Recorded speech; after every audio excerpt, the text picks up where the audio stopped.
Bueno, este, bueno, vi que dejaron dos audios, me los mandó Ari. ¿Quiénes fueron los que dejaron los audios? Mateo, ¿y qué más? Yo dejé uno. ¿Y alguien más? ¿Quién más dejó? Porque vi dos, ¿o no? Me parece que hubo dos. Bueno, no está. Eh, bueno, la clase del viernes siempre es una continuación de la clase del martes, ¿correcto? Entonces, Ari me puso, eh, me pone, signan temas de hoy, ¿no? A ver, repasemos. Esperen, ahí. Weber, conceptos. Poder, dominación, burocracia, Estado, poder, dominación, burocracia, Estado y legitimidad. Pueden tomar nota de todo eso. Eh, ¿Sí? Poder, dominación, burocracia, Estado y legitimidad. Y después texto de Malamud sobre Estado,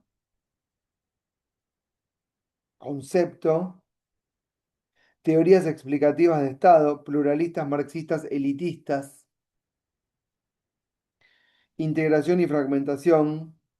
Me dijo Ari que les dejó una pregunta. ¿Cuál es la diferencia entre el Mercosur y la Unión Europea? ¿Cierto? Teorías realistas y liberales para pensar el orden internacional o una red interestatal de estados soberanos. Después de Westfalia. Bueno, todo eso. ¿Cómo la ven?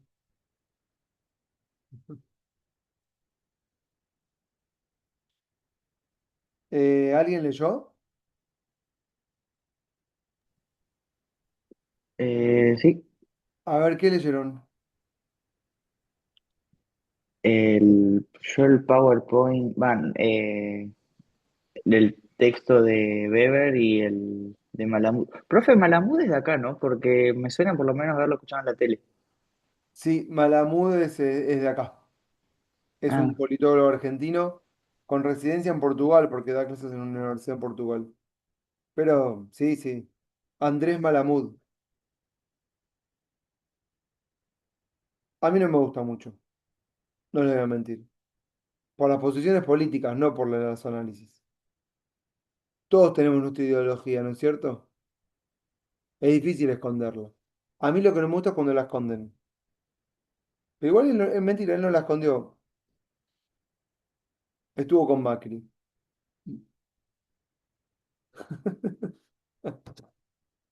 Saber sabe. ¿Y, y usted cuál es su posición política? No, yo soy más peroncho, ¿viste? Más Cristina Full. Entonces me pone nervioso.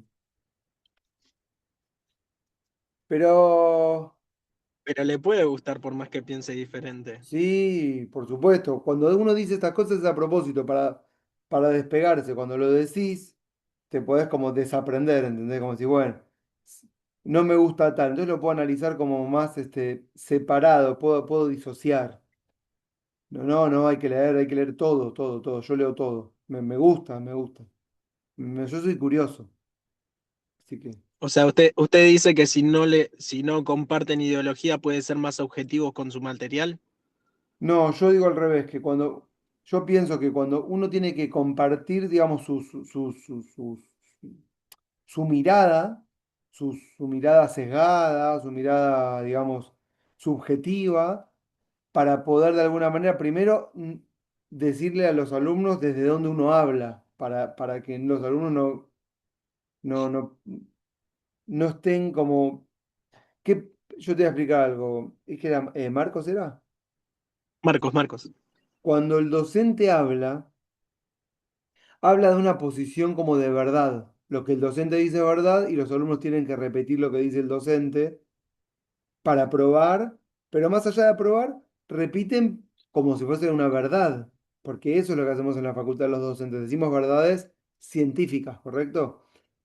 Eh, por, lo que pasa es que las ciencias sociales no son ciencias duras. Hay toda una discusión sobre el tema, pero más allá de esa discusión, en las ciencias duras la objetividad está mejor lograda que en las ciencias sociales, ¿sí? Es decir, yo digo, bueno, el átomo, la medida de la gravedad 9,8 x es igual a 2 y pareciera como que ahí no hay ideología. En cambio, en ciencias sociales, esa objetividad es muy difícil de lograr.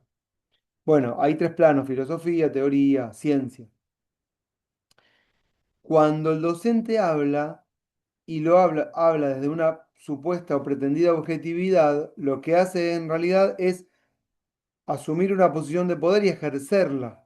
Y a mí eso no me gusta con mis alumnos. A mí me gusta lo circular, ¿no? O sea, que ustedes me digan lo que piensan, que se apasionen, que me odien. Me gusta, digamos, que les guste, que sean curiosos, que pregunten, que tengan dudas, que cuestionen lo que digo, ¿cierto? Porque no, yo no soy el dueño de la verdad. Y lo que me molesta es cuando alguien habla desde una cierta posición, digamos, ideológica, pero no sé si es, digamos, camuflado en la verdad científica. Y en ciencias Mm. sociales, la la verdad como concepto, es una construcción subjetiva. No es que hay, por ejemplo, uno quiere analizar una situación X. Primero, ya la agenda de temas ya nos posiciona. Si yo hablo de una cosa o hablo de otra, ya ahí estoy haciendo un recorte que indica cuál es, para dónde voy.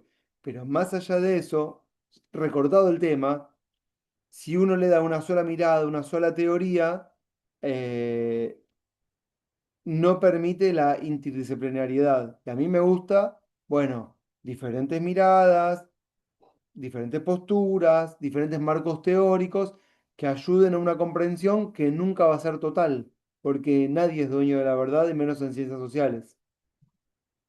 Entonces prefiero decir desde dónde hablo para que ustedes como ya estén prevenidos y no tomen lo que yo digo como verdad, que sospechen de mí cuando hablo. ¿Entendés lo que? Y por eso yo digo libremente lo que pienso, porque antes siempre decimos, bueno, miren que lo que decimos no es verdad, es una posición. Y más en estas materias. ¿Cómo yo puedo en esta materia hablar de una pretendida objetividad con las múltiples miradas del mundo? Es imposible, ¿correcto? Pero hablar así me permite también ubicar a los autores y su posición ideológica. Por ejemplo, Weber tiene una posición, ¿cierto? Weber se define burgués, participa en el Parlamento activamente, diseña la Constitución de Alemania en 1919, rivaliza con Marx, ¿sí? Eh, es un autor apasionante. Y bueno, Malamud tomó posición, en realidad, y eso no me debería enojarme, porque estuvo bien eso, cuando fue lo de Macri. Solicitabas en favor de Macri, que había que votar a Macri en contra del peronismo. Bueno, si tomó posición, lo cual está bien, me permite ideológicamente no adherir. Después, igualmente, las reflexiones o los análisis es otra cosa. Pueden igual estar sesgados, pero uno sabe de dónde habla. ¿Está bien? ¿Me van siguiendo? Malamud, igual dentro de las ciencias sociales, está muy bien reputado y es como un autor, digamos, que puede ser citado, una referencia, un prestigio ganado. Igual les digo la verdad, lo que no me gusta, que habla mucho en Twitter y dice pelotudeces. Y viste, vos decís, che, mira, no opines de todos los temas. No se puede opinar de todo, uno no sabe de todos los temas. Y menos vieron que las redes como te estimulan a hablar rápido de cualquier cosa sin pensar.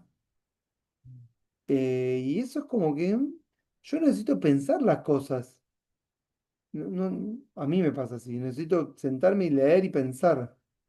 El discurso de Milei de la vez pasada, 1 hora 20, estuvo en la universidad en Israel, no sé si saben, uno que salió de verde con una toga. Bueno, yo me lo leí entero el discurso. Necesito pensar lo que dice, aunque parezca que está loco. Me gusta racionalizarlo, pensarlo. De hecho, incluso ahí hay mucho de Weber y el poder en el discurso de Milei. Leyó los 10 mandamientos, por ejemplo. ¿Sabían? En el discurso. Se- ¿Saben que estuvo ahí en Israel recibiendo un premio honoris causa, o no? ¿Sabían? Y sí, y ahí, bueno, dijo que Dios nos sacó del paraíso y que el capitalismo nos puede acercar a él. Por eso su nuevo libro es El capitalismo como una máquina hacia el paraíso. No estoy mintiendo, lo dijo en su discurso. Está disponible en argentina.com.ar. Pero si quieren les paso el link. A quien le interesa me lo pide. ¿Vos me están escuchando todas las boludeces que digo? Bien. ¿Quién, Sí. quién leyó? Sí. ¿Quién leyó? A ver. Lucas dijo que leyó, ¿cierto? Bueno, Yo también leí, me centré un poco más en el de Weber bien, que en el otro. El otro bien. más o menos, así nomás. Bueno. Eh, bueno, Weber. ¿Quién más leyó aparte de Mateo y aparte de Lucas? Yo para tener un panorama, ¿vieron? Yo leí, profe. Yo, Estoy sin cámara, te aviso, de paso, porque no estoy en mi casa. ¿Dónde está? Bueno, no voy a poner dónde está, perdóname, Elga. Bueno, yo te pregunto, perdón. Está bien, gracias por la aclaración. Eh, también leíste. ¿Quién más me dijo? Entonces, Elga, Mateo, Yo, Lucas, profe, yo solo, leí, solo de no, Weber. Alex, Tiago. Bueno, bien, bien. Tenemos bien ahí metiéndole. Yo les quiero avisar a todos que si les cuesta, sigan leyendo igual. ¿Escucharon? Aunque les cueste, ¿sí? Hagan el esfuerzo. Al final les hace bien. Y aunque parezca que no y que puedan pelearse con nosotros por las cosas que decimos o qué sé yo, o que parezca que no entiendan nada, en algún momento las cosas que van leyendo les empiezan a caer fichas y empiezan a asociar cosas. Y eso está bueno, porque para nosotros es muy importante porque logramos el propósito de que sean seres reflexivos. Eso es muy importante. Bueno, Weber, Weber. eh, ay, me olvidé en qué año nació. Creo que 1864, bien, de memoria estoy, ¿eh? 1864, 1920. A ver, ¿quién me lo busca en Google mientras estoy hablando? Creo que nació en el 64 del siglo XIX. 1864. ¿Viste? Mirá, de memoria, mirá De cómo. memoria, ¿eh? ¿Viste? ¿Y qué año murió? ¿1920? En el 20, 1920. Mirá, soy un campeón, ¿eh? 1920. De memoria. Lo que es tenerme. Bueno, 56 años, joven. sí, joven, joven. Él fue diputado del Parlamento alemán. Lo voy a explicar esto para contextualizar al autor y sus preocupaciones. Fue diputado del Parlamento alemán en una Alemania que estaba entrando en el nazismo, ¿sí? Y eso nos habla de esa época, que es lo que nosotros podemos llamar la crisis del liberalismo. Pueden tomar nota, aunque no entiendan, porque después van uniendo como si fuesen flechas. La crisis del liberalismo es la pérdida de confianza en la idea de que el mercado resuelve, ¿sí? Vamos a decir un liberalismo más de tipo economicista. La idea de la autorregulación, ¿sí? Pregunta, profe, ¿eso es más o menos los años 20? ¿De qué ¿O año? que más o menos 1920 o estamos hablando más atrás? No, No, murió en el 20. está correcto, está correcto. O sea, más atrás, pero son esos años. Lo que pasa que es un proceso que se va manifestando lentamente, progresivamente, y estalla en el inicio del siglo XX, que es la antesala de las guerras. Entonces, sí, sí. Lo que pasa que ahí ya lo que tenés es un- el problema ya, digamos, no por algunas voces minoritarias, sino una sensación compartida de que con esto no vamos a ningún lado y algo hay que hacer.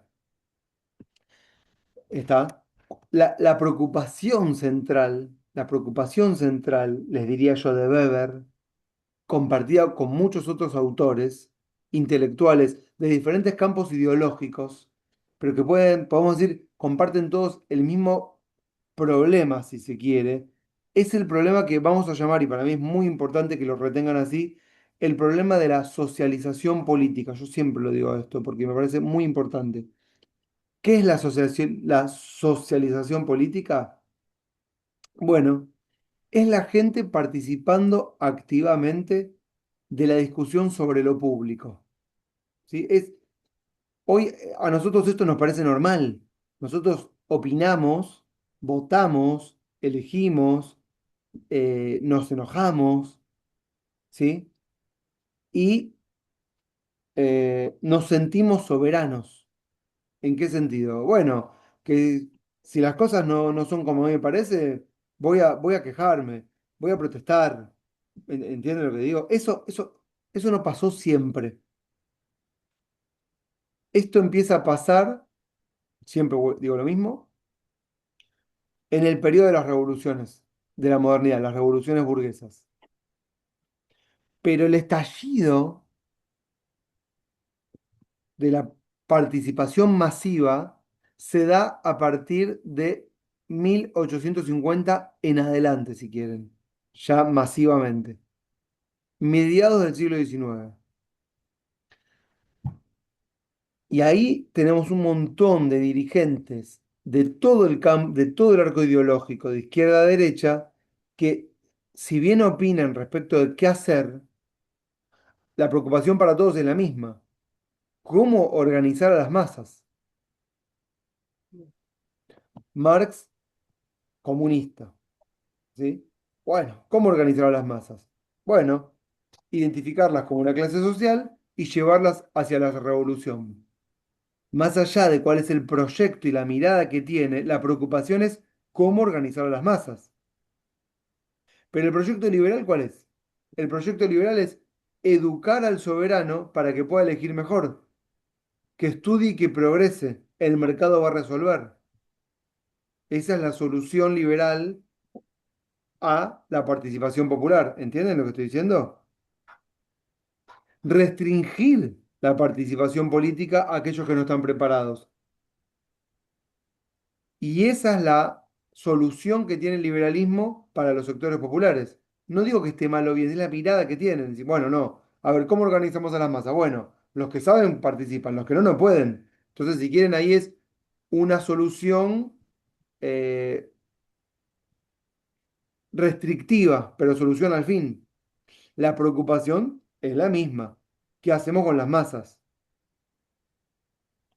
Eh, van a aparecer los nacionalismos. ¿Por qué aparecen los nacionalismos? Que después van a derivar en los fascismos. Porque todos los países que nosotros conocemos hoy, que van a jugar, por ejemplo, el Mundial en junio, y los que se quedaron afuera también, se formaron como estados en este periodo del siglo XIX. ¿Y cómo se forman como estados esos territorios? Bueno, independizándose de sus metrópolis. ¿Y cómo se independizan? Bueno, con la idea del nacionalismo. Somos una nación, tenemos una identidad, hay un estado invasor o hay una fuerza invasora y tenemos que defender nuestra patria. Y ahí aparece otra solución para las masas. ¿Cuál es? La de tener derechos por ser nacionales y defender su frontera e identificarnos todos sin distinción de clase como la patria. ¿Entienden? tenemos que tomar las armas y defendernos de alguien que está del otro lado y es nuestro enemigo. Y es una asolación que después termina en una especie de biologicismo racista que terminó en el nazismo. Pero el nacionalismo y el comunismo fueron muy eh, comunes en todo este periodo. El nazismo era nacional socialismo. ¿Qué significa? La exaltación de la identidad nacional, ¿sí? Y el socialismo, la idea de lo popular, la idea de los trabajadores que también toman las armas y defienden su patria. ¿Ven cómo todo se mezcló todo? El comunismo y el socialismo fueron un... Hola, Nicolás, me saludo. El comunismo y el socialismo en todo lo que es Europa del Este es muy común, ¿sí? La Unión Soviética, para que lo entiendan, que fue en la Primera Guerra Mundial cuando nace, la revolución es en el año 1917, en el medio de la guerra nacionalista, de las guerras imperiales, esa famosa revolución comunista, deriva en la conformación de lo que se llamó la Unión Soviética, que son la unión de las repúblicas de origen soviético. Y era como una exaltación del nacionalismo y el comunismo todo junto. ¿Me siguen? Y Weber es alemán, está entre Europa del Este y Europa Occidental, ¿sí? Y participa de toda esta corriente, pero Weber es liberal, ¿ok? De ideología. Es liberal en un momento de crisis del liberalismo. ¿Por qué crisis del liberalismo? Porque todos aquellos que pensaban que eran liberales y que tenían la idea de que se podía progresar a través de la instrucción y eso iba a generar mejores ciudadanos y que el mercado arreglaba el asunto, no funcionó. Y él participa en el momento en donde Alemania va a pasar de ser un parlamentarismo liberal. Ezequiel, perdón, Sí, Weber entiende entonces el liberalismo como esta idea de que el capitalismo regula el mercado y no hay intervención del Estado.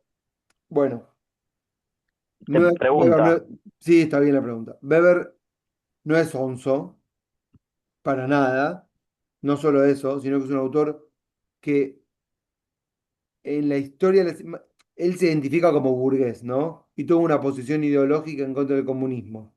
Pero si vos me preguntás, ¿Weber cree que el liberalismo y el mercado van a resolver? No, no. Porque Weber, me está bien tu pregunta, Mateo, más allá de la posición ideológica que tomó en el Parlamento, seamos justos, mucho más importante para nosotros no es el Weber político, mucho más importante para nosotros es el Weber científico o el Weber teórico, el Weber que escribió Economía y Sociedad o el espíritu protestante y el origen del capitalismo. Es el Weber que rivaliza con Marx, pero no en la posición política, sino en el debate teórico. Y no es que rivaliza con Marx, yo diría hoy, eh, em, oponiéndose a él. Yo les diría hoy que Weber rivaliza con Marx complementándolo. ¿Entienden? Porque, primero porque vivió cuando Marx moría. Weber nació en 1864 y Marx muere en 1883, ¿cierto? Y Weber vive en una Alemania que se está debatiendo entre ser liberal, entre ser comunista o, lo que iba a aparecer después, ser fascista, que fue lo que terminó pasando. Entonces Weber muere en 1920 y Hitler empieza a ascender a partir de 1925 y termina siendo canciller, que sería como primer ministro, en 1933. Todas fechas muy cerquitas, ¿sí? Y Weber complementa de alguna manera a Marx, negándolo, pero complementándolo porque dice Weber, es mucho más complejo el estudio de las relaciones de poder que lo que Marx decía que eran. Voy lento. Marx es un autor que nace en 1820, más o menos, no me acuerdo, pero creo que por ahí anda. 1818. Alguien me lo tiene que confirmar. En Treveris. Ahí está, mirá, el cerebro me funciona. Y muere en 1883. Marx también es alemán, ¿sí? Y Marx crece discutiendo con Smith y con Ricardo, teoría económica, estudiando el capital, el capitalismo. Y Marx crece, estudia, analiza y le da otra visión al orden. Y dice Marx, acá no hay hombres, acá hay clases. ¿Entendieron lo que acabo de decir? Acá no hay hombres, acá hay clases, dice Marx. Entonces a mí no me vengan, dice Marx, con la historia de que somos todos iguales ante la ley. Marx, ¿eh? Sos Marx. Porque yo lo que veo es desigualdad en el mercado. Veo, dice Marx, igualdad jurídica, todos, está bien, tenemos el mismo estatus, no hay más nobles, no hay más títulos, ¿sí? Pero finalmente la revolución fue una revolución burguesa, dice Marx. Y los que ganaron no son toda la clase productora, porque dentro de los que producen están los que ponen la mano de obra y los dueños de los medios de producción, dice Marx. Y acá nos quieren equiparar a como que somos todos hombres iguales ante la ley, pero hay algunos que son los dueños de los medios de producción, dice Marx, y otros solamente tienen su fuerza de trabajo para vender en el mercado y le dan 2 pesos. Y eso es injusto, dice Marx. ¿Por qué Marx tiene vigencia? Por esto tiene vigencia, ¿sí? Porque las condiciones materiales existentes en el mundo en que Marx escribe son las mismas de hoy. Entonces, ¿por qué tiene vigencia? Porque todavía sigue habiendo pobreza y desigualdad. Por eso Marx tiene vigencia. Entonces Marx dice en 1830, 35, 40, 30 no, 40, pero discúlpenme, cualquier cosa, era chiquito todavía. En 1840, creo 43, los primeros escritos, dice, acá yo lo que veo es desigualdad y va formando un corpus teórico, un desarrollo, y dice, y veo clases. Entonces, detrás de la idea de que somos todos hombres iguales ante la ley, dice Marx, hay clases sociales. Hay una clase dueña de los medios de producción y hay una clase que son los trabajadores. Y Marx dice algo más. La historia de la humanidad, dice Marx, es la historia de la lucha de clases. ¿Por qué digo todo esto? Y dicen, pero ¿por qué Ezequiel habla de Marx si teníamos que estudiar a Weber? Porque Weber no puede hablar si no tiene a Marx antes. ¿Entienden? O sea, no es que Weber habla en el vacío. Habla en un mundo en donde lo que está predominando son las ideas comunistas. ¿Sí? Y entonces ahora me voy a acercar a algunos de los conceptos de la clase que leyeron. Marx dice, todo lo que tiene que ver con el poder, dice Marx, básicamente tiene que ver con mirar las relaciones económicas de dominación en el mercado. A mí no me importa la política, diría Marx. No es que no le importa, porque quiere hacer una revolución, pero no teoriza sobre eso. A Marx le importa ver lo que pasa en el mercado. Y Marx dice, para cambiar todo, hay que matar a la burguesía y socializar los medios de producción. ¿Correcto? Y ahí para eso hay que hacer una revolución. Y Weber dice, años después, 50 años después, es mucho más complejo las relaciones de poder que lo que decía Marx eran. Puede ser que haya algo que tenga que ver con las relaciones de dominación en el mercado. Hay algo del orden de lo económico que es muy importante. De hecho, Weber hace un estudio respecto de los modelos económicos en China, en India y en la Europa occidental. ¿Sí? Y dice, el estudio de las relaciones de poder es mucho más complejo que pensar únicamente en términos de clase, el componente religioso, los elementos que tienen que ver con el liderazgo, las características del liderazgo, los aparatos burocráticos de dominación que despliega el Estado. ¿Qué hacemos con todo eso? Dice Weber. Hay que explicar todo eso. ¿Me entienden lo que estoy diciendo? Entonces, no es que Weber niega a Marx, en un plano teórico lo complementa. Y por eso es un autor que damos y nos gusta, porque es un autor que le agrega complejidad al análisis. ¿Van siguiendo la idea? Y es en este contexto que Weber se concentra no tanto en repetir a Marx, sino en, rivalizando con Marx, complementar la idea del estudio de las relaciones de poder. Y dice, el poder es mucho más que tener o no tener una máquina, ¿sí? Hay un montón de aspectos que tienen que ver con las relaciones de poder. Entonces, de alguna manera, Weber, cuando hace ese análisis, abre las puertas a un análisis más complejo. Y todo eso lo hace en una gran obra que se llama Economía y Sociedad. ¿Sí?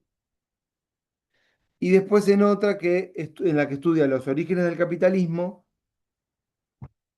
y que identifica que el capitalismo fue posible en sociedades no católicas, sino protestantes, por el ánimo de lucro, por un lado, por la idea del ahorro y de trabajo del espíritu protestante que anida en las sociedades del norte de Europa Occidental, de donde él proviene, germanas o más anglosajonas, ¿sí? No tan hispanas, que son más católicas y que tal vez no desarrollaron tanto el capitalismo como sí lo hicieron en el norte de Europa. ¿Van siguiendo? Pero sí, sí, pero al mismo tiempo, para terminar la historia de Weber, es periodista, es un intelectual y después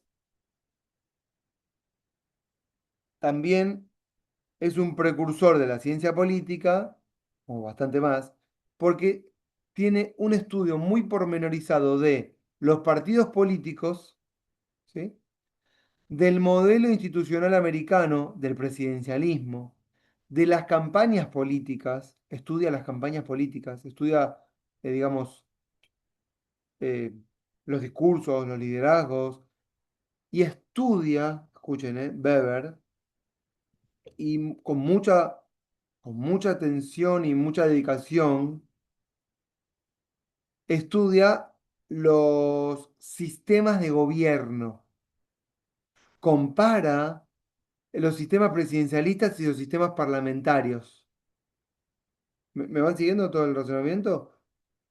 Y, y desarrolla lo que sería un corpus teórico que después van a continuar un montón de otros autores. Y diseña Weber un modelo institucional en Alemania que después derivó en lo que se llamó la Constitución Alemana de la República de Weimar en el año 1919, que es la constitución por la cual después Hitler va a asumir el poder, que es lo que nosotros llamamos un sistema semipresidencialista. No sé si alguna vez escucharon hablar, no importa, lo que yo acá les estoy diciendo es que es un autor muy versátil que habló de muchísimos temas, ¿ok? Sistemas políticos, formas de gobierno, partidos, y entre todas esas cosas, tiene un trabajo muy pormenorizado de lo que es la sociología de la dominación. Y a Weber le interesa mucho saber, le desvela, es muy curioso, cómo es que se produce la dominación en el sentido vertical, ¿Cómo hay gente que manda y otra obedece? ¿A qué responde todo esto? ¿Sí? Y lo estudia en Oriente, lo estudia en la India, lo estudia en China, como les decía, hace un estudio de las religiones, lo que sería una sociología de las religiones, y entonces después llega a esas conclusiones, famosas conclusiones, sobre el ejercicio de poder y la legitimidad en el ejercicio de poder. Esperen que voy a tomar un matecito. ¿Me van siguiendo? Ahora que hablamos de dominación, me encontré con lo que fui leyendo. Antes mucha historia, ¿no? Sí, está bien. A mí me gusta dar historia para contextualizar, porque No, no, todo, no, por supuesto, no. Es como que ahora encontré, tipo, vuelvo a la dominación, vuelvo a lo que habíamos, a lo que estaba en el texto. Pero sí, no, todo lo demás hasta tal vez es un poco más interesante. Que estudió, cómo lo estudió, por qué. claro, a mí me gusta darle contexto a los autores para que entiendan por qué teorizan sobre eso. Claro. Entonces, sus grandes temas tienen que ver con que el tipo es un tipo muy curioso y como no es que Marx es sencillo, también es muy curioso, ¿correcto? Y muy complejo en el análisis. Cuando digo complejo en el análisis significa como esos que, ¿vieron esos tipos que mezclan todo? Porque quieren explicar todo y entender todo. Lo que pasa es que en la época en la que estudia Marx son 50 60 años antes. Y Marx no logra ver lo que después Weber sí. ¿Qué es lo que Marx no ve que Weber sí ve? Bueno, lo que Marx no ve es el desarrollo, miren lo que voy a decir ahora que es re importante y aparece como tema. Lo que Marx no ve es el desarrollo del aparato tecnológico de dominación de los estados. O sea, Marx no llega a ver los ministerios, las secretarías, los ejércitos, eh, los aparatos ideológicos de dominación, ¿entienden? Todo lo que es lo que nosotros hoy conocemos como Estado, que es un monstruo gigante con miles de instituciones, escuelas, ¿vieron? Hospitales, ejército, me siguen, ¿no? Fábricas, pero no fábricas de privados, fábricas monopolizadas por el Estado, empresas que son estratégicas para el desarrollo de la organización social. Todo eso Marx no lo llega a ver o lo ve, pero lo ve confuso Marx, porque no lo logra ver desarrollado. Por ejemplo, Marx convive con Bismarck. Ustedes estudiaron a Bismarck cuando estudiaron un cachito de economía, me imagino. Como, no, no. Bueno, pero Bismarck, me acuerdo que aparece cuando ustedes estudian, por ejemplo, el estado de bienestar. ¿Les suena o no? No. No. Bueno, pero, bueno, no sé. Es así. Había reyes, ¿no? Sintetizándolo. Y en algún momento empiezan a haber tipos que hacen todo, que eran reyes, y después pasan a ser presidentes, primer ministros, no importa el cargo que tengan, pero que manejan, junto con un aparato burocrático, un enorme despliegue tecnológico de poder que lentamente se va transformando en el mundo que tenemos hoy, que es un estado total. ¿Correcto? No importa si es liberal, fascista, comunista. Es un estado total porque estamos permanentemente eh, vigilados, controlados por nosotros mismos, no lo digo por alguien, ¿eh?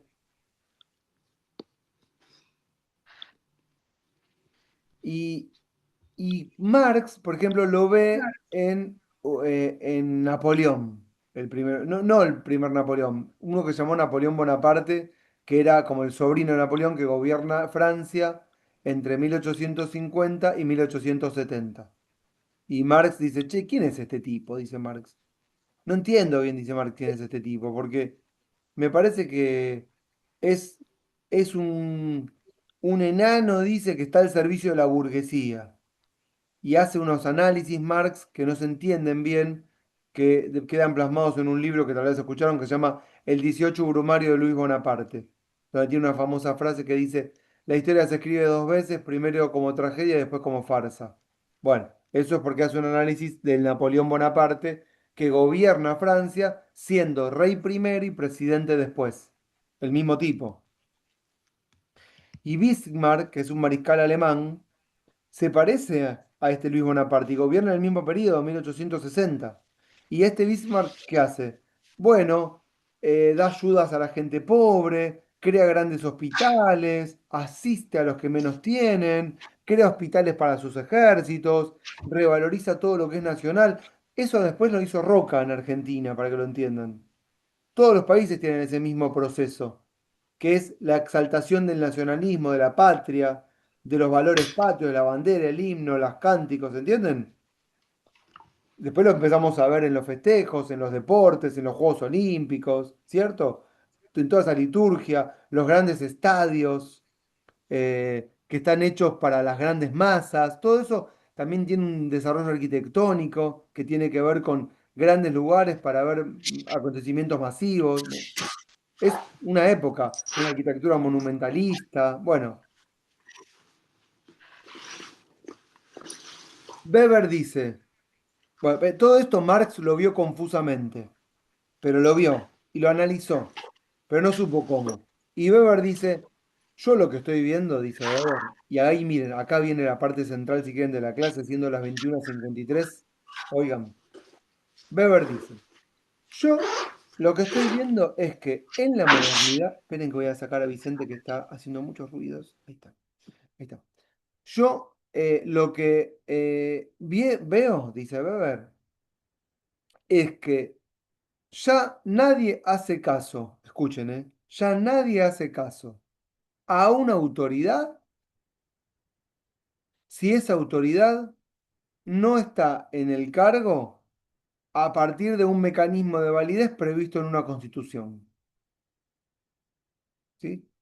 Si alguien ejerce un cargo público y dicta una disposición, una ley, un decreto, y esa persona previamente no está en el cargo porque hay un mecanismo institucional producto de la razón a partir de un pacto que crea una constitución que es el mecanismo de validez para acceder al cargo, sin eso, dice Weber, la relación mando-obediencia en sentido vertical no funciona.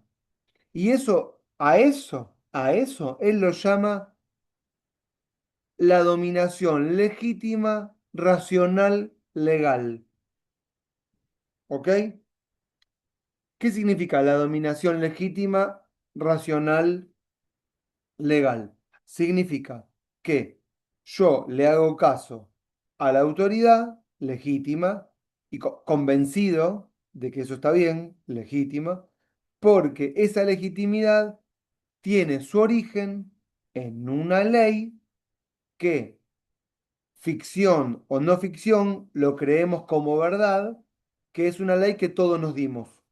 Ustedes pueden decir, bueno, pero no nos la dimos, pero sí nos la dimos. Bueno, creemos la ficción, creemos que la Constitución es nuestra Constitución, nos apropiamos de ella, la legitimamos. ¿Y qué es lo que legitimamos ahí? La racionalidad del hombre para crear sus propias instituciones de gobierno. ¿Entienden? Y Weber dice, en la modernidad, la dominación legítima por excelencia es la dominación racional legal. Eso significa que en la modernidad no vamos a aceptar nunca a nadie que diga que gobierna como enviado de Dios. ¿Entienden la diferencia?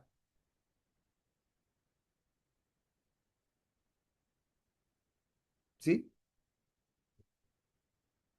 Ahora viene la digresión.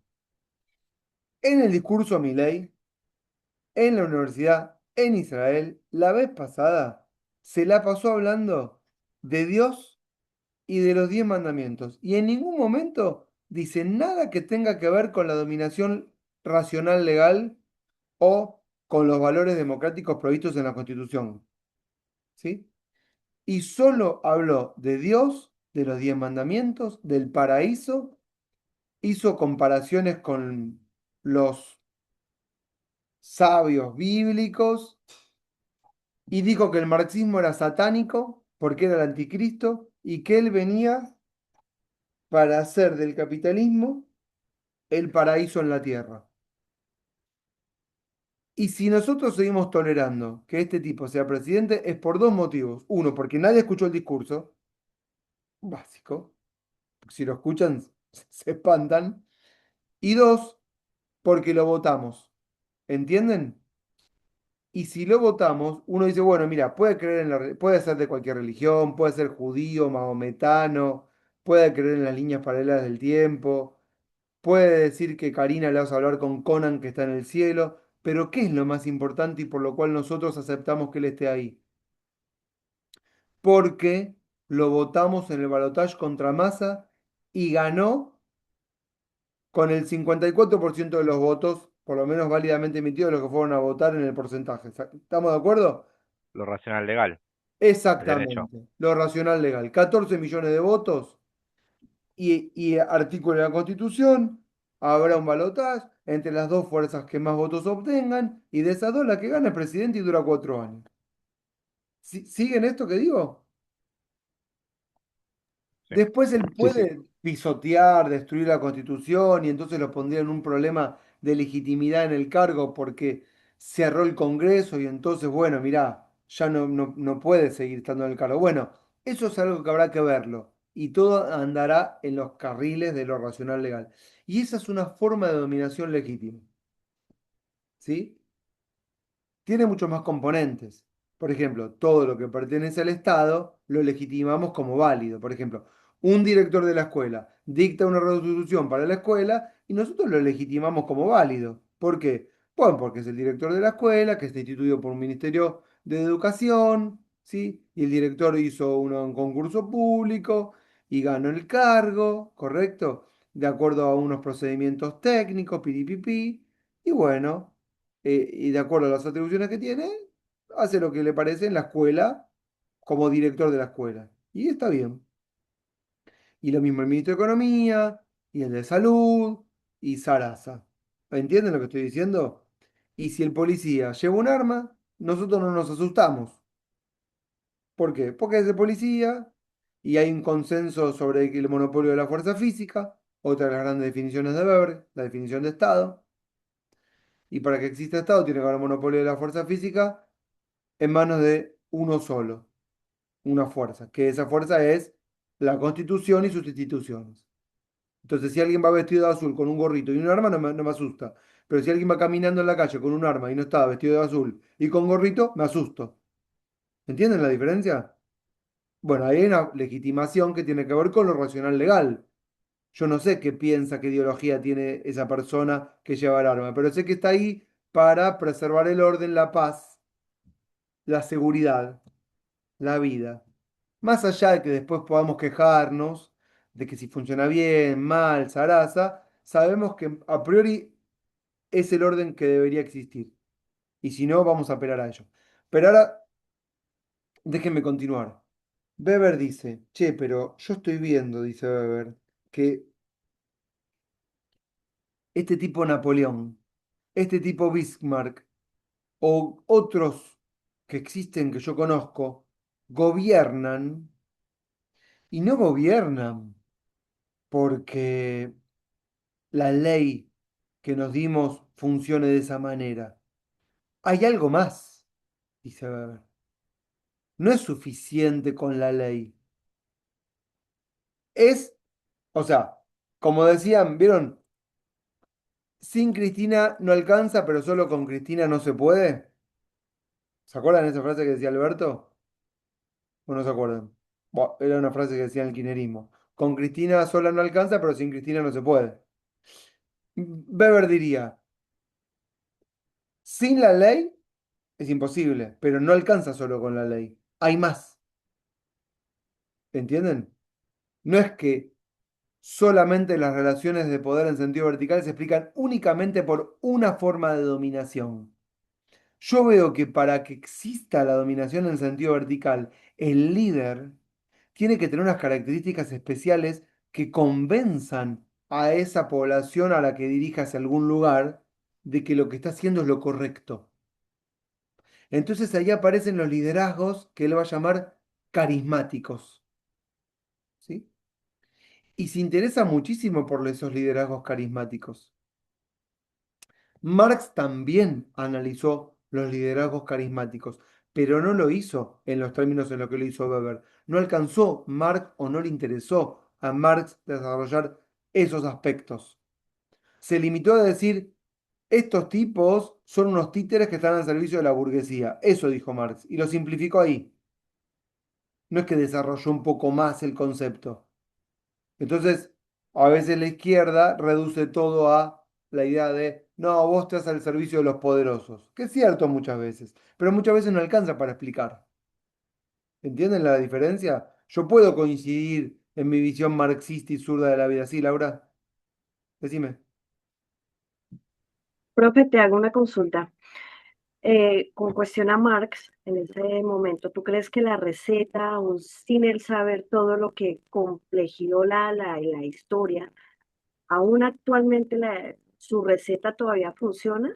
¿Qué receta? Sabiendo que todavía, o sea, de eso que tú mencionabas, que obviamente Marx murió sin saber, obviamente, lo de la educación, las empresas, muchas cosas, o sea, la sociedad va en progreso. ¿Tú crees que actualmente, sin él haber percibido lo que pasó futuramente, que por ahí hay más educación, hay más empresas privadas, Estado, lo que sea, crees que actualmente la receta a su modo de historia, en su modo de su presente historia, funcionaría actualmente tal cual como él la describe? No, espera, espera. ¿Vos te estás refiriendo a la idea que él tenía de la lucha de clases y el comunismo? Claro, o sea, yo digo, digamos que en el aspecto de que Marx tenía una idea, Weber Sí. complementa con lo que sería un marco teórico donde se fija en el punto de decir, hey, este loco lo que hizo fue guiarse por el tema de las jerarquías. Sí. Y lo que hizo Weber fue marcar como un tema teórico de lo que serían las jerarquías, pero en Marx criticaba y daba directo a lo que era la desigualdad frente a la burguesía. Mm. No sé si por ahí actualmente o en la actualidad Marx sería una receta a la desigualdad. Ah, O sea, no, no, si acá, serviría no, actualmente, no. claro. Lo que tenemos que hacer con estos autores es tomarlos todos para hacer un análisis actual complejo. Son autores que a la luz de los acontecimientos actuales son insuficientes, uno y otro, para poder entender todo lo que pasa, muy insuficientes. Pero esto es propio de las ciencias sociales. Vamos viviendo acontecimientos históricos, procesos sociales, vamos incorporando variables, vamos incorporando conceptos, y lo importante para los pensadores, los intelectuales, yo me siento en ese lugar y a ustedes les hablo para que hagan lo mismo, es acumular a todos esos autores sin negarlos, con una mirada ideologizada y tonta, ¿para qué? Para poder nosotros pensar, elevarnos y pensar mejor. Mira, este tipo pensó en clases, este tipo pensó en burocracia y forma de legitimidad. Y después hay un montón de autores más que complejizan el análisis. Después están los políticos, así entre comillas, que toman una idea sintética y básica para convencer a una población que se deja llevar. Pero nosotros como intelectuales que estudiamos en la universidad no tenemos que hacer eso. Tenemos que capitalizarlos, en el buen sentido, para acumular conocimiento. ¿Entiendes? Por eso yo decía que uno complementa a otro y que se siguen complementando. Marx vivió una época y él estaba muy influenciado, Marx, con un autor que se llama Hegel, ¿sí? Que fue su maestro, y Hegel creía que la historia tenía un final, Hegel, el final para Hegel de la historia era el Estado moderno, y Marx toma de Hegel esa idea y dice, bueno, pero para mí el final no es el Estado moderno, para mí el final es la sociedad comunista o una sociedad sin clases. Y eso ya es una idea, eso es una acción política con un determinado fin específico basado en una teoría. Nosotros ahora solo nos quedamos con los conceptos de Marx, no con esa teoría del comunismo. ¿Entienden lo que estoy diciendo? Nosotros con lo que nos quedamos es con el concepto de clase, el concepto de plusvalía, la idea de la burguesía.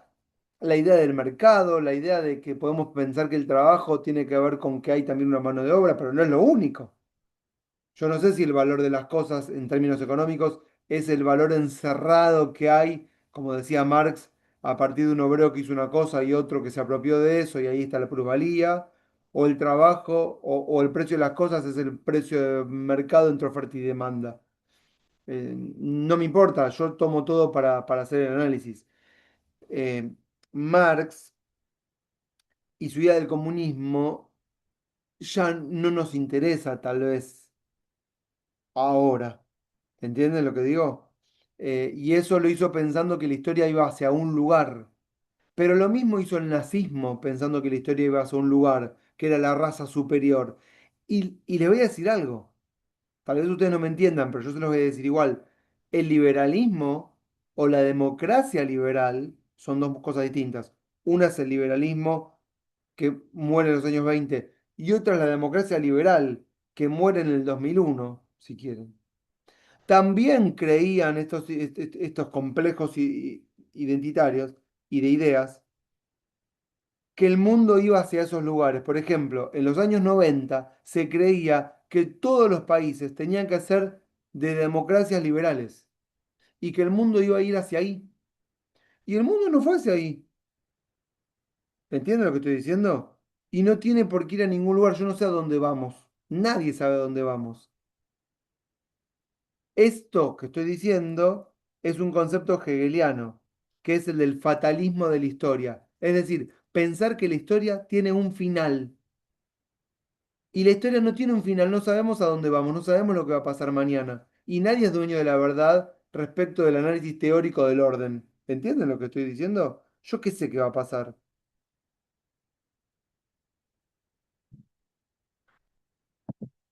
Bueno, sigo. Weber dice, bueno, no alcanza con el estudio, no alcanza con la dominación racional legal. Hay otros tipos de dominación legítimas. Distingamos legítimo de no legítimo. ¿Qué es una dominación no legítima? ¿Lo vieron con Ari o no? ¿Qué sería una dominación no legítima? Una tiranía. Que Eh, no está bajo el contexto de dominación, de- o sea de- que el Estado se rige por la coacción física legítima nada más, por ejemplo. Sí, pero igual yo les decía yo les decía, claro, ahí está, ahí me lo dice Gabriela, me lo está diciendo. Yo querría que lo piensen no en términos verticales de institución estatal y el pueblo. Yo quería que lo piensen más en la relación entre dos, en el ejercicio de poder, en una relación de dos. La dominación legítima tiene que ver con la aceptación de la orden, ¿sí? Porque hay un convencimiento de que eso es lo correcto. Si, che, no, bueno, te hago caso porque vos estás en la razón, o vos tenés poderes mágicos, o, o como diría Marx, o Weber, perdón, lo hacemos porque siempre fue así. Y ahí se juntaron las tres tipos de dominaciones legítimas. O sea, cuando la dominación es ilegítima, es que está mediada solo por la fuerza y no hay un convencimiento o un consenso respecto de la orden. ¿Se acuerdan que la vez pasada hablamos de Maquiavelo? ¿Se acuerdan que como Maquiavelo decía, miren, con la fuerza no te va a alcanzar, una religión es lo mejor? ¿Se acuerdan? ¿Y por qué la religión era lo mejor? Porque la religión tiene a un Dios detrás que legitima, ¿sí? ¿Qué significa que legitima? Que le da un consenso y un convencimiento. Los ejércitos iban a la batalla porque Dios estaba con ellos y les decía, Dios está con nosotros y por eso es imposible que perdamos la guerra. Vieron que los musulmanes, perdón, los iraníes dijeron Dios está con nosotros y Trump se juntó con los protestantes y dijo Dios está con nosotros. Bueno, están convencidos los dos de que van a ganar. Lo peor que podía pasar es eso, porque si hay dos ejércitos convencidos de que van a ganar, la guerra es inevitable. Eh, entonces, la dominación legítima es cuando hay un convencimiento. ilegítima es cuando yo acato la orden, pero yo no estoy convencido de la orden, ¿sí? Cuando hay coacción física, cuando solo la fuerza es lo que está gobernando la relación. Ya Podría sea, ser el ejemplo sí, decime, de Nicolás, China sobre Taiwán. de China sobre, Taiwán, no es el mejor ejemplo. Piénsenlo en algo más sencillo. Si el policía me pide los documentos, pues China y Taiwán es muy complejo, es una relación entre estados, hay sociedades adentro, hay gobiernos, hay política geopolítica, hay una historia atrás.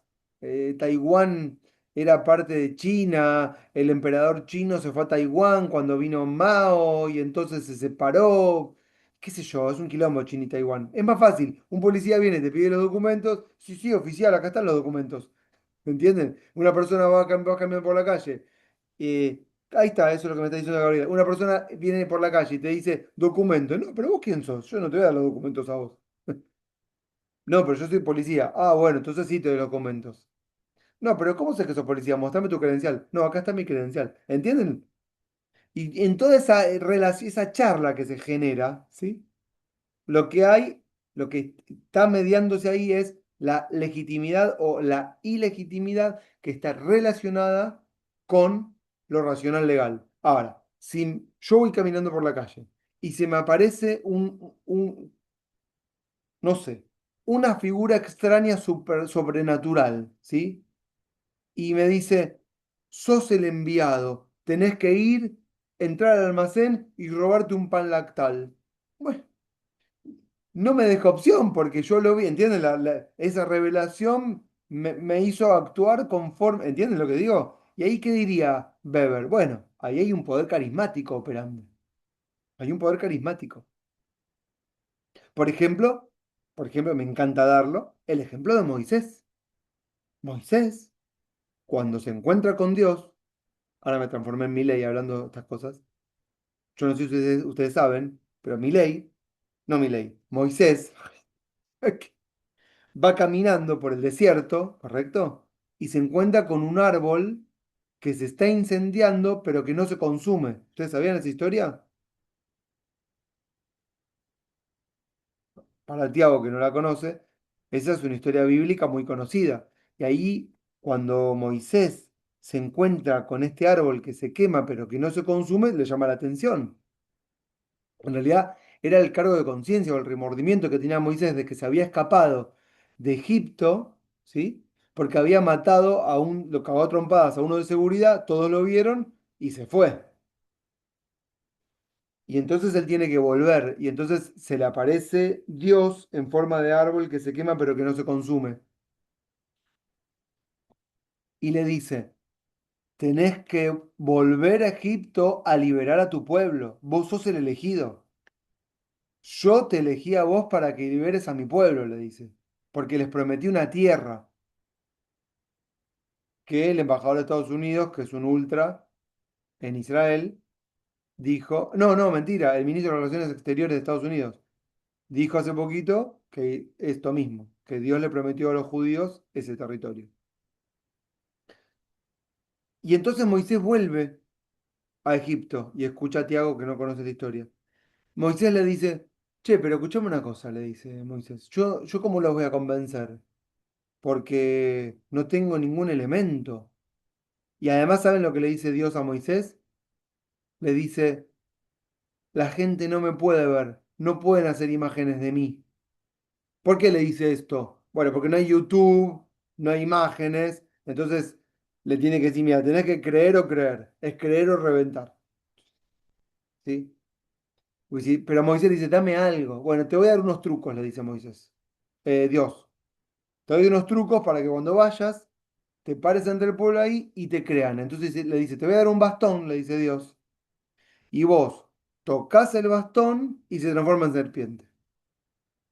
Entonces va Moisés y lo hace. Y cuando ahí hace eso, hace ese truco de magia medio circense y la gente que está ahí le cree. Le da tres trucos. Convierte el agua en sangre y algunas cositas más. Y entonces ahí, ¿qué tenemos? Bueno, un poder carismático. Un poder carismático. de un líder popular que utiliza algunas características que generan un cierto convencimiento en una población. Las características pueden ser cualquier tipo. Un tipo que habla bien, un tipo que articula bien, un tipo, ¿entienden? Eso es muy importante, pero no es suficiente en la modernidad.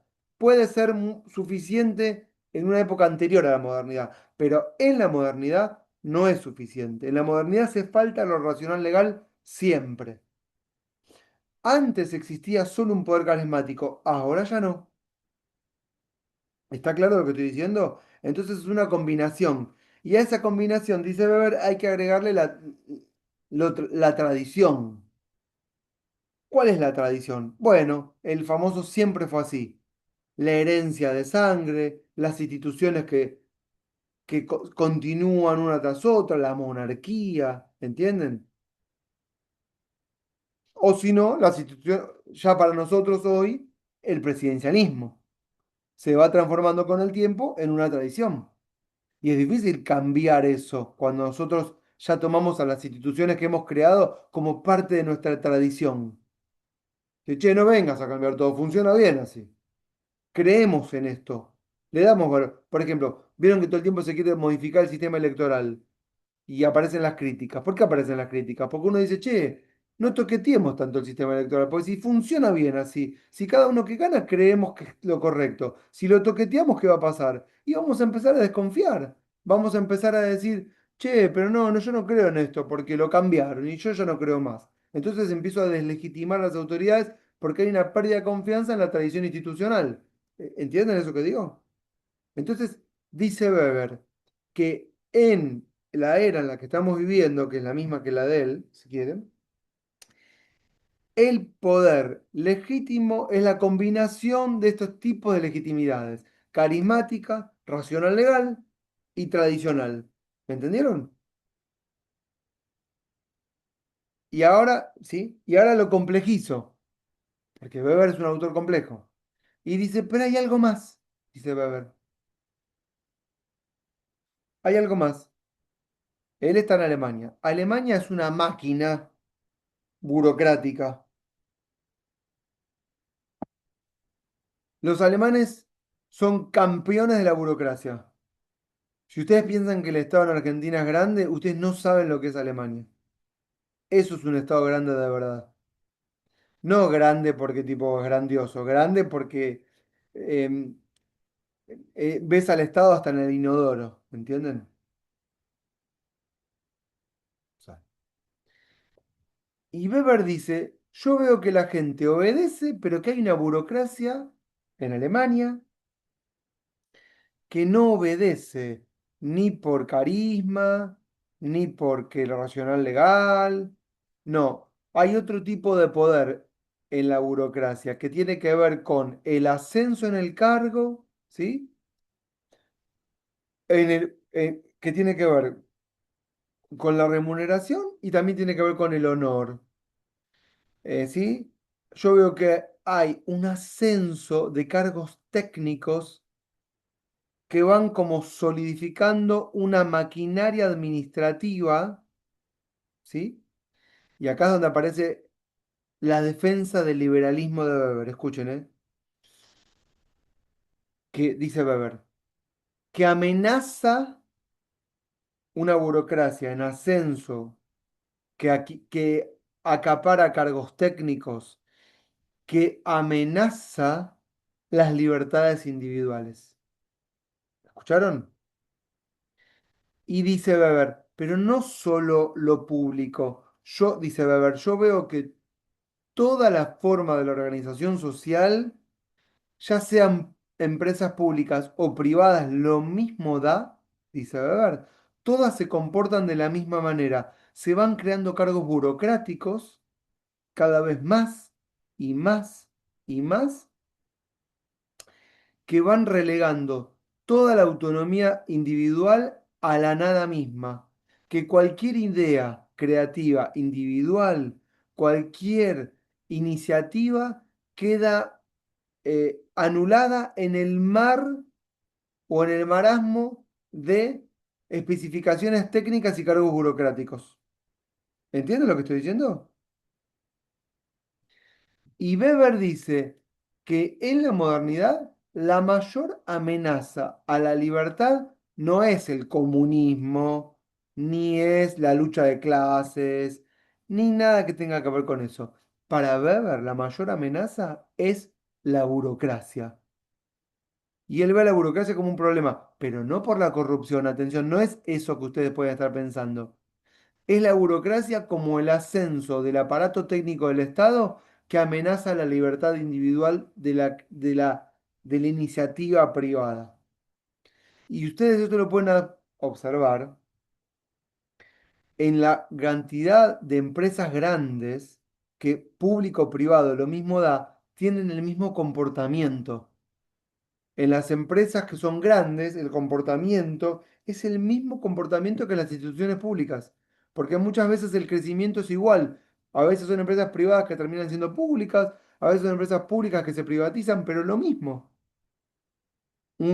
Cargos técnicos, trepadores de cargos técnicos, jerarquías, y después uno se pierde en esa rosca política de cargos. ¿Me van siguiendo? ¿Saben cómo llamó esto Weber? Lo llamó la jaula de hierro. Dice Weber, estamos construyendo una jaula de hierro, que son las propias normativas que vamos creando, que van minando nuestras propias libertades. Y dice, ¿será posible, dice Weber, la humanidad de salir de este embrollo?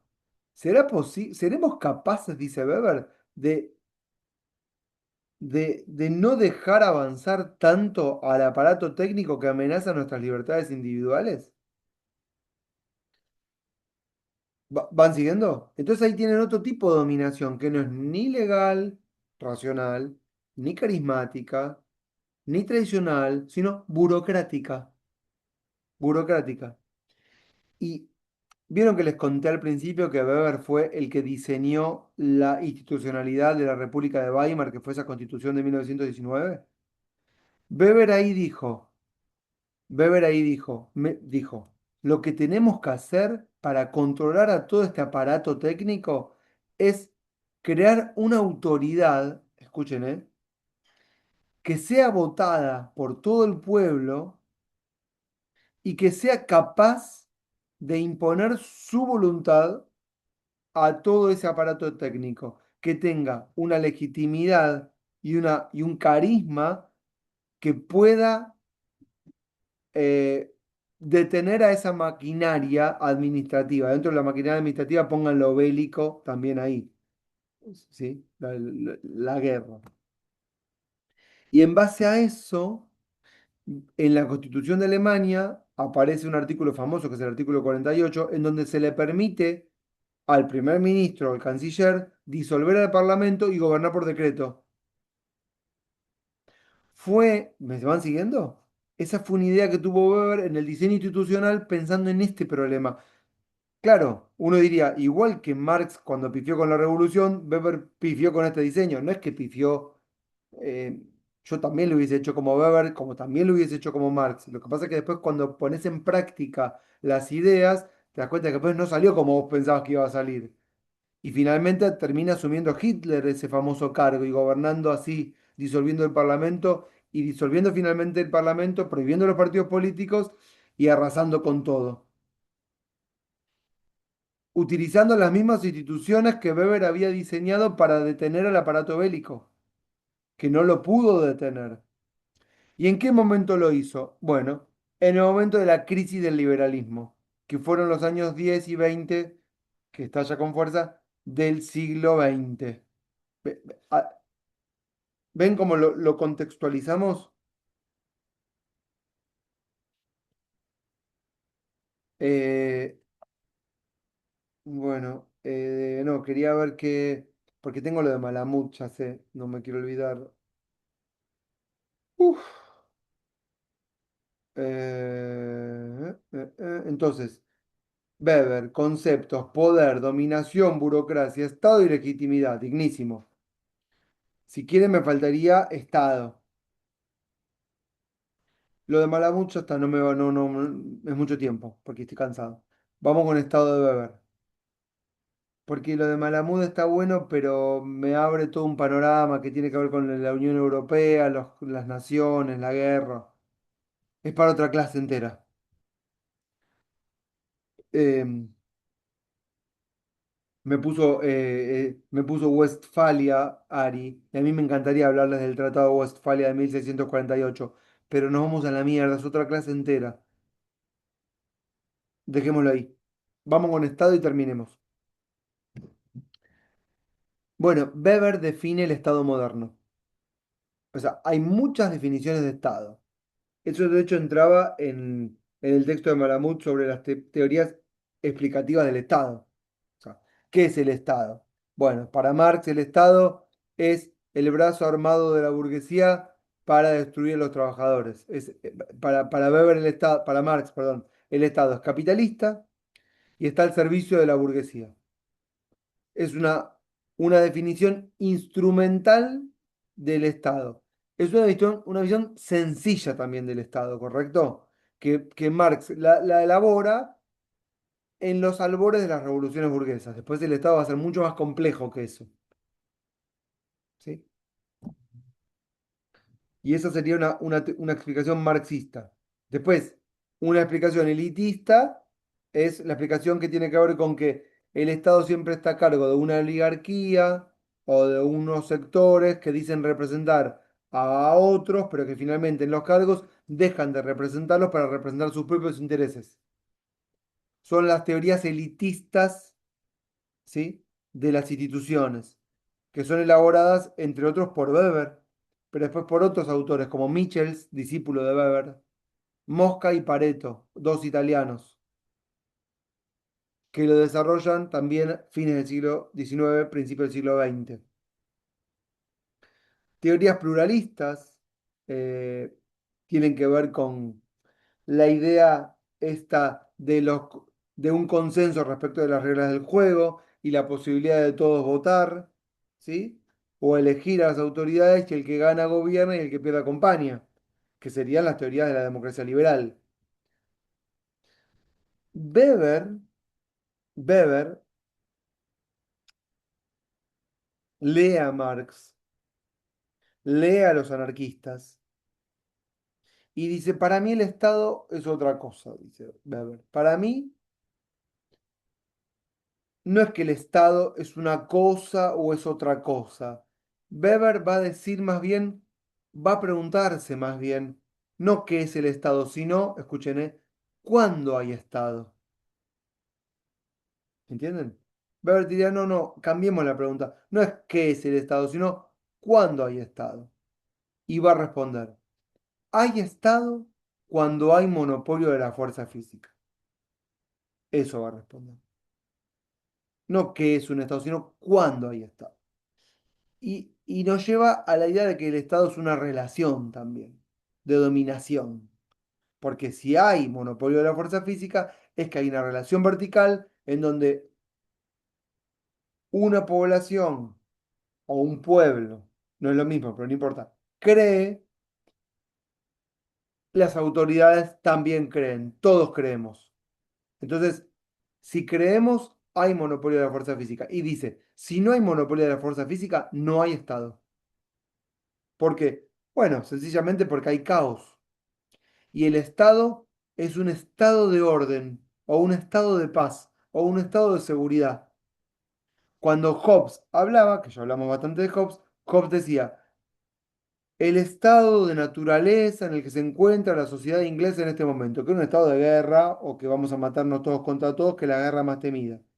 Y Weber dice, bueno, hay Estado cuando hay monopolio de la fuerza física. Si no hay monopolio de la fuerza física, no hay Estado. Y Una acá, pregunta, esto independientemente de que haya legitimidad o no. bueno,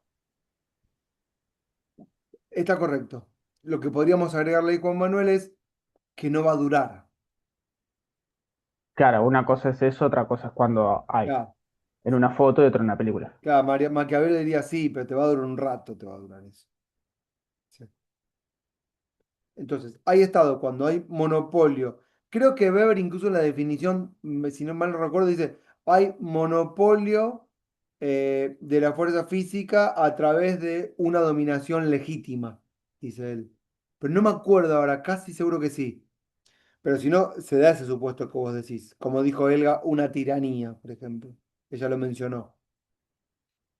Y una tiranía sería eso, como una autoridad en la que no tiene un consenso de la población, pero gobierna. Bueno. Em, y dice Weber, para que exista esto, tenemos que des, ¿cómo se llama?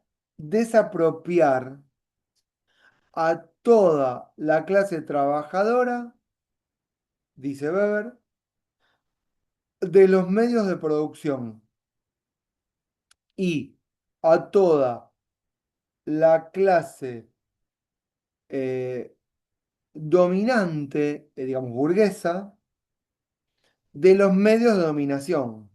Es decir, hay que desarmar a la población y desapropiarla de los medios de producción para conseguir el monopolio de la producción y de los medios de coacción. ¿Entienden? ¿Y por qué lo dice esto? Porque Weber decía, el vasallo era dueño de su porción de tierra y de sus materiales de trabajo.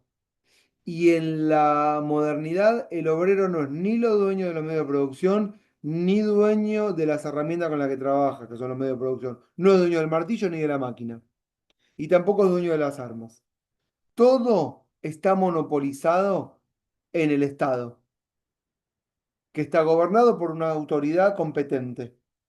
Y dice Weber, hay Estado si hay monopolio de la fuerza física legítima y para que eso ocurra tiene que haber una desapropiación de los medios de producción y dominación. La gente no se puede gobernar a sí misma a través de sus medios de dominación y de producción, porque eso eso no pasa en la modernidad. Y todo esto lo define en ese famoso libro que es Economía y Sociedad, en la parte que es de Sociología de la Dominación. Y ahí tenemos la famosa definición de Estado de Weber, que en la actualidad sigue teniendo vigencia. Va, qué sé yo. Ahora no sé. No, ahora no tiene vigencia para mí. Pero bueno, la podemos seguir dando en los manuales. Lo que pasa es que está todo muy complejo como para decir que eso es válido, porque todo esto de la tecnología, el software, no sé, complejiza todo y estamos en otro orden. Pero en un momento de la historia eso funcionó. ¿Está bien? De hecho, para cerrar, pero lo dejo ya sin explicar, solamente para poner el título y lo podemos desarrollar en otro momento, esta definición de Weber coincide con Westfalia, 1648. No lo tienen que entender, solo lo dejo como título, es algo a desarrollar. Lo podemos ver en otra clase, ¿está bien? Queda ahí pendiente con un asterisco. ¿Preguntas? ¿Cómo la ven? ¿Estamos? ¿Quedó más o menos los conceptos? ¿Los repasamos o no? ¿Qué dicen? ¿Estuvo? Sí, sí, sí, sí, sí. Fueron apareciendo a lo largo de la Aparecieron historia. todos. Sí, sí. Profe, discúlpame, me repites, perdón, me repites el año de Westfalia, por Mil favor. seiscientos cuarenta y ocho. Ponen en Wikipedia Westfalia 1648 y aparece el tratado. Yo, profe, ¿puedo hacer una pregunta? Porque no ¿Sí? estuve el martes, no estuve en la clase y me quedó pendiente de entender cómo es el tema de los audios. Estuve leyendo el WhatsApp, pero no llegué a entender qué es lo que hay que elegir para cargar. No, me mataste. Se lo preguntamos a Ari. Yo sé que Ah, se lo diseñó un pregunto el martes, no hay problema. Se lo pregunto el Ah, martes sí, a sí, él sí, sí. directamente. Pero la idea es tipo tomar. Bueno, Mateo lo hizo, por ejemplo. Es Vi tomar. que hubo uno o dos que lo cargaron, pero no entendí el concepto de que si uno agarra uno, el otro no agarra el otro. Digo, como, no entendí eso nada más. Eso es lo que yo justo no sé. Sí te podía decir, ahora Mateo lo va a explicar. Pero sí te puedo decir que la idea es leer y a partir de ahí hacer una reflexión y no resumir el Eso texto. sí lo entendí, eso lo Ah, entendí, eso está a ver, clarísimo. Mateo, ¿cómo No, no. era? Claro, es eso. Supuestamente es reflexionar sobre el texto, dar una conclusión y una pregunta que te haya dejado. Oído, no Ok. sé, el audio de Weber, te tocaría, si tú quieres mandar el audio porque no es obligatorio, solamente lo pueden hacer 2 alumnos por semana, pues tú tienes que tomar el otro y tiene que ser un audio de 5 minutos y al final tienes que dar una reflexión propia de ese audio. Pero, perdón, eso es lo que no llego a entender. ¿Solo son 2 alumnos por semana? O sea, ¿y quién lo define? Sí. Y eso lo No, el definía, que Entre quiera. nosotros. Ah, es, bárbaro, listo, sí. no. Claro, el primero que Era lo eso, suba. porque yo digo yo iba a subir el de, había pensado este y el de ver, pero digo, no, si después no entendía. Está perfecto, Pero listo. preguntale a Ari de Bárbaro. todos modos, porque Sí, finalmente clarísimo. soberano es el que decide, que en este caso es Ariel que va a decir, sí, te dejo o no Sí, te dejo. y además Dominación legal. dijo Ari que tienen que haber 2 audios por persona más o menos para el final del Claro, cuatrimestre. Si alguno no llega, bueno, pero que ok. deberían haber 2 audios al final del cuatrimestre de cada uno. Bárbaro, bárbaro. Gracias, chicos. Gracias a Bueno, todos. espectacular todo. Entonces, bueno, che, buen fin de semana, que Gracias. anden bien y después, bueno, ya saben que en un momento dejo la clase. Bueno, ¿Listo? gracias, Dale, profe. profe, gracias. Chau, Buen chau. fin de. Chao, chao. Gracias, Eso. chao, chao. Chao. Buen fin Hasta de. luego, profe. Chau, Feliz fin de chau.